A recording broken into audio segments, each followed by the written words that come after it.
Good day, everyone. I'm Diana Joy Kasigan, a second-year student of Bachelor of Elementary Education, Class 1. So today I will going to discuss to you about the 14 learner-centered psychological principles. The 14 principles are divided into those referring to number 1, cognitive and metacognitive, number 2, motivational and affective, number 3, developmental and social, number 4, individual difference factors. First group is the cognitive and metacognitive. Number 1, nature of learning process. The learning of complex subject matter is most effective when it is an international process of constructing meaning from information and experience. Number 2, goals of the learning process. The successful learner, over time and with support and instructional guidance, can create meaningful, coherent representations of knowledge.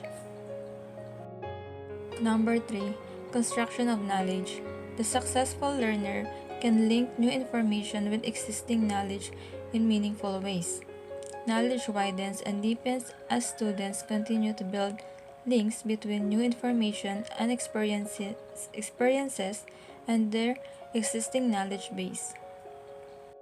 Number 4 is the strategic thinking. The successful learner can create and use a repertoire of thinking and reasoning strategies to achieve complex learning goals. Successful learners use in their approach to learning reasoning, problem solving, and concept learning.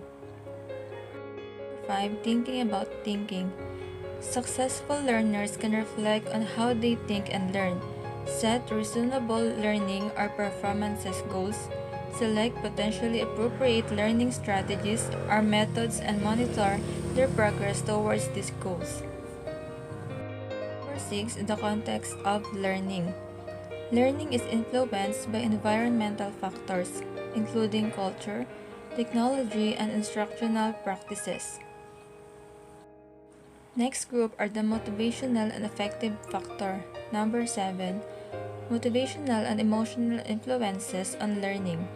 The rich internal world of thoughts, beliefs, goals, and expectations for success or failure can enhance or interfere with the learner's quality of thinking and information processing. Number 8. Intrinsic motivation to learn.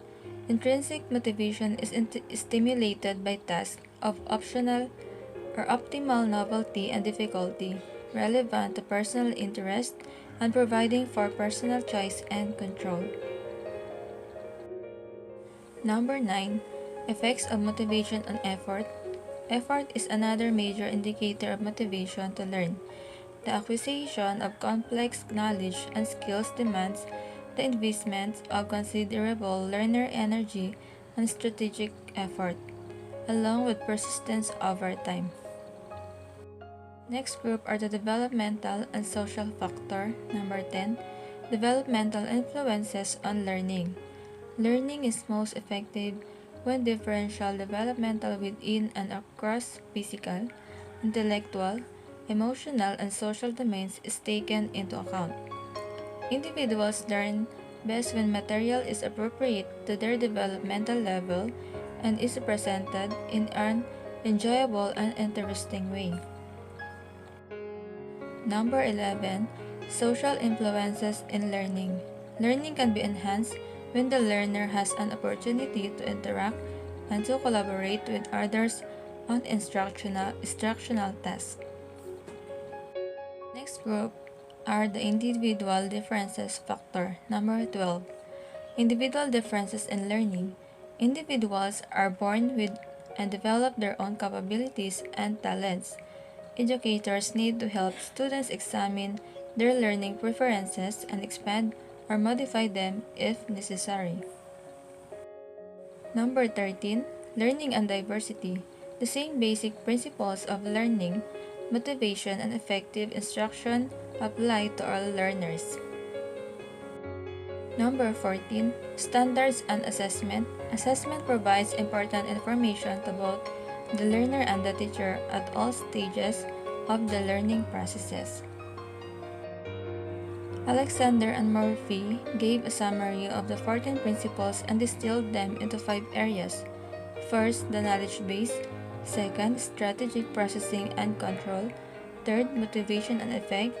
Fourth, developmental and individual differences. And the fifth, situation or context. That's all. Thank you so much for listening. Hope you learned something and God bless.